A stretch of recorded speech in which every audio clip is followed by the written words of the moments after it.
shadow people and experience Ryan has been seeing over the past 10 years or so, the things I've read on forums, it has thrown me for a loop.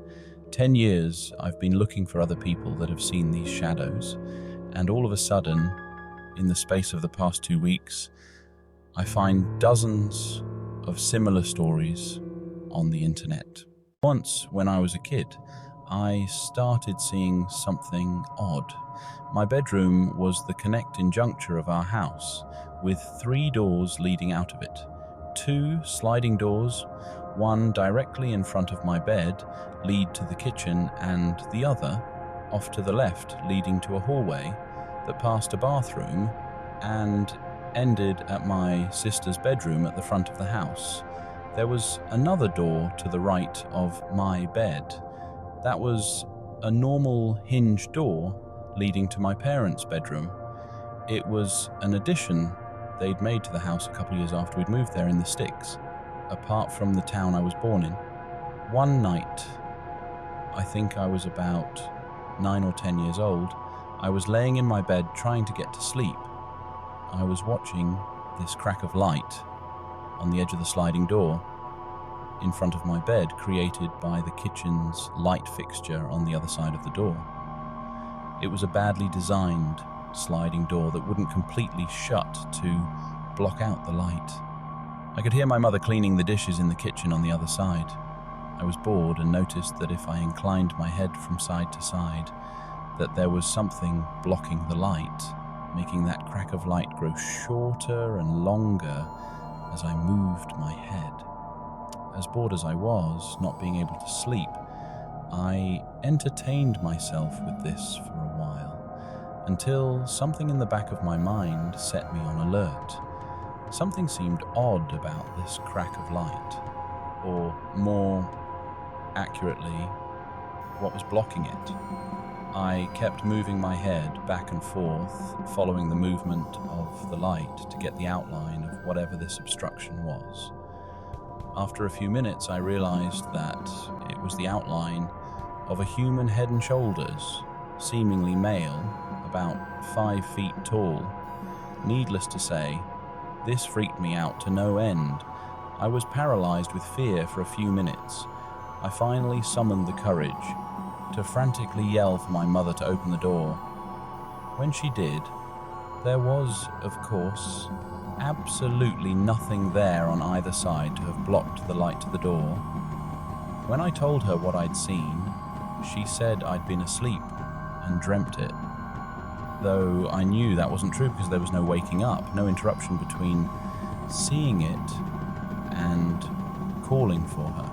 I didn't see it again until the same time of the next year, and that time I wasn't as frightened of it. It didn't appear to move at all, just stood there, still as a stone.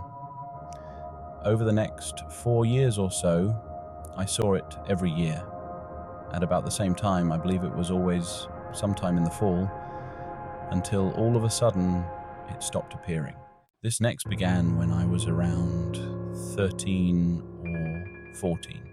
Me and my cousin, Mark, began seeing this black cat. It was always hanging around in our peripheral vision, and when we tried to catch a better glimpse of it, this cat would dart behind some obstruction. It always would be near, like a dresser or bookshelf. We saw it over the course of about 2 years, usually about once or twice a month, sometimes as often and once a week, but never got a really good look at it until Mark somehow caught it off guard and saw it full on. It was looking at him, and he saw that it had bright red eyes.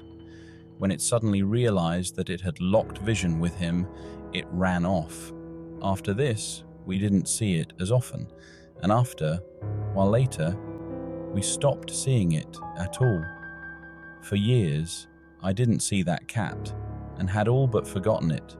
Then, about 3 or so years ago, it popped up again. It was up to its usual tricks, hanging out in my peripheral vision, until I look over to see it batter and then darting behind some obstruction. Over the course of the next year, though, I saw it slowly change. It went from the black cat to a human outline over the course of just a little under a year. Now, I still see it, but the frequency varies. Sometimes it's only once a month, sometimes it's 5 times in one day. It always appears in my peripheral vision watching me and vanishes as soon as I jerk my head in its direction to get a look at it. This next one is a recurrent dream I began having between the ages of 13 and 16 that I didn't associate with the shadows until just recently. The dream begins with me walking into a little antique shop off a busy street and looking around. I hear a commotion outside and run out to see that people in the street are being attacked by these shadow people that they can't see to defend themselves against. I frantically try to think of some way to help and see something glimmering from this barrel of scrap metal. Looking inside, I find this 6-foot-long sword, half blade and half handle, shiny and silvery looking. I begin to fight the shadow people off, with them disappearing when I hit them with the sword. I would always wake up in the middle of the battle, so I never knew how it ended. I've had my share of ghost sightings, including a couple of shadow people, one of which was probably before I had even heard of ghosts. As a small child, 3 or 4 years old, I slept with my parents just about every night. The street light out front illuminated the hallway, visible from the bed. Being an only child, I would guess that I was more than willing to accept any playmate. For more nights than I can remember, it has been 35 years, I would wake up and find my friend waiting for me in the hall. He appeared to be the shadow of a young boy, older than me at the time, and very clearly defined in the streetlight on the hallway wall.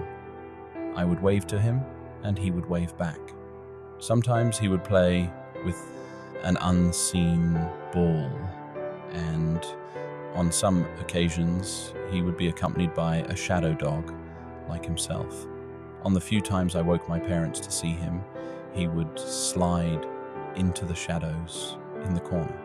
Of course, they thought I was dreaming or imagining things. It was many years before I put 2 and 2 together and realized what I had seen. Ghosts were supposed to be white sheets like Casper, right? We moved out of that house by the time I was 5, to what turned out to be an even more haunted house 3 blocks away. I'll try to send more stuff about that at a later date. Much later on, I heard from an elderly woman neighbour that a boy had been killed by a car on that street years before, but she didn't know just where or about the dog. I never felt any malevolence from him.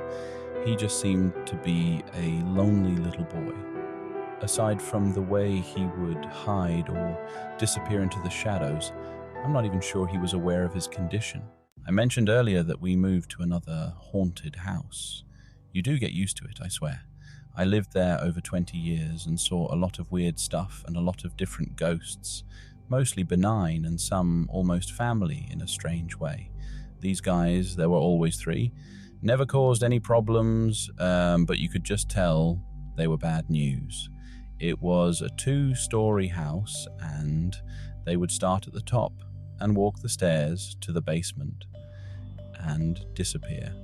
Don't know where they came from or where they were going. They were always happily just passing through.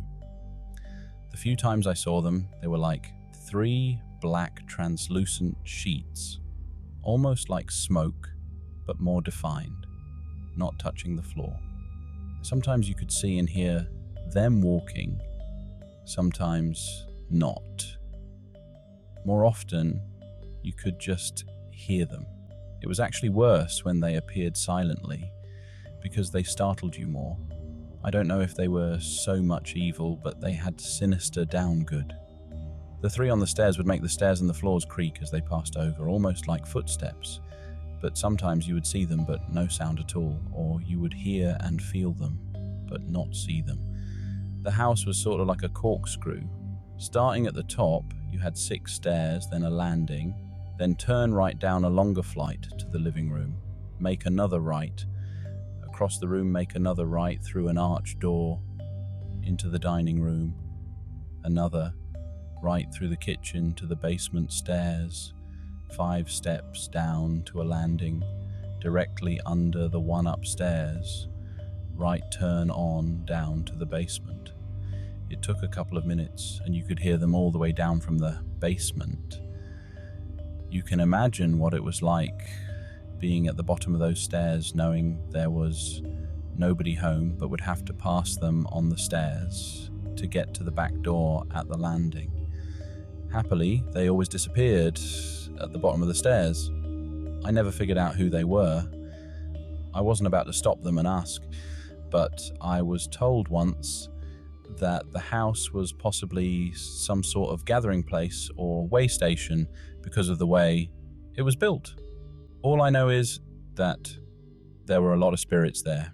Some I saw quite often, some only once or twice. If these guys were like conductors, they only went in one direction, down.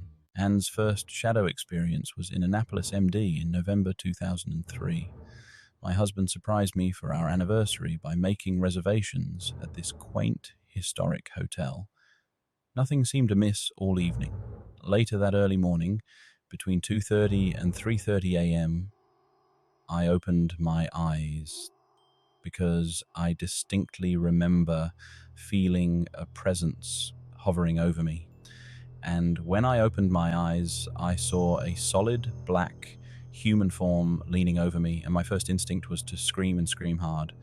My husband jumped out of bed in a panic when I screamed. We soon realized it was a bad dream, and we went back to sleep, but this time with the lights on. The next morning we discussed it briefly at breakfast. We thought at best it was a nightmare, and at worst it was ghost. Since it was a historic hotel and all, I never thought about it again or put 2 and 2 together until March 26, 2006. I was alone on March 26, 2006, as my husband was out of town and the dog was at my parents' house. That day was a bad one. I recall being very depressed and sad. My husband and I had a fight earlier in the day. I went to bed around 11 p.m. and remember walking up a couple hours later. The night light was on in the bathroom, which was located directly across the hall from our bedroom. In addition, I left the lamp on, which was located down the hall from my bedroom on a little table. So, between the hallway light and night light, I was able to see half of my bedroom, the hallway and bathroom across the hall clearly. I remember I was very cold, so cold that I could see my own breath. I rolled myself up in our queen-size comforter like a croissant trying to get warm. I was facing the hallway when this black mist began to form from the pull-down attic, closed entry, from the hallway ceiling. The mist got bigger as it approached my bedroom door, which was wide open. This mist formed into a solid black hooded silhouette. It was about 6.5 feet tall with huge heavy shoulders. It was cloaked in what appeared to me like a black hooded robe. It walked slowly across the foot of my bed, and when it reached my side, it suddenly stopped and cocked its hooded head in my direction. I saw no eyes or human features at all. I closed my eyes tightly after it had stopped, cocked its head and looked in my direction. I have a heart condition and remembered purposely closing my eyes so that my heart would not stop from sheer fear. The feeling that it gave off was hatred and pure evil. The temperature of the room was unnaturally cold, even though our second-floor thermostat always stays on 71 through winter and early spring.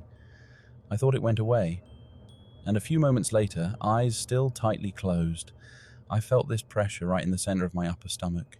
It felt like I was being crushed and my energy was being drained. I was losing consciousness. The last thing I remembered saying was simply, Jesus. I don't know if I said it out loud or in my head. The very next thing I remember is waking up the next morning around 11 a.m.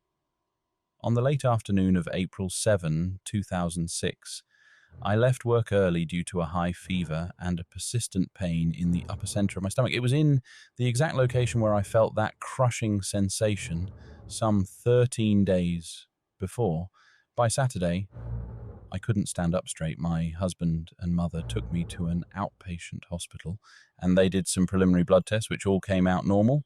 The doctor thought it could be my gallbladder and said if I was still in pain by that night, to go to the emergency room. The next morning, I went to emergency and had x-rays and ultrasounds taken of the upper center stomach. They came back normal. By Tuesday, April 11, I was feeling much better and was scheduled for an upper GI, which also came back normal. The doctors never did find the source of this severe pain. We have since moved to a new home, but we're still in the same town. Mary's stalker, Mary, told me she sensed a presence since moving into a bungalow. Originally, she thought it may just be the spirit of the previous tenant, as they had passed away in the property. Mary also experienced bereavement with the passing of a loved one and a family pet.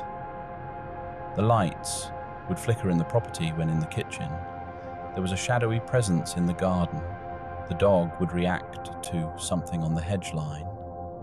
As Mary looked out of her window, see the outline of a dark figure. Some nights, the letterbox would tap. She felt it could be a loved one that's passed willing to take her away, when it likely looking to be invited in. I personally sense a portal near the property. If anyone knocks on your property at night, be very careful, as their reasons may be nefarious, even if there is nothing there or the unseen waiting.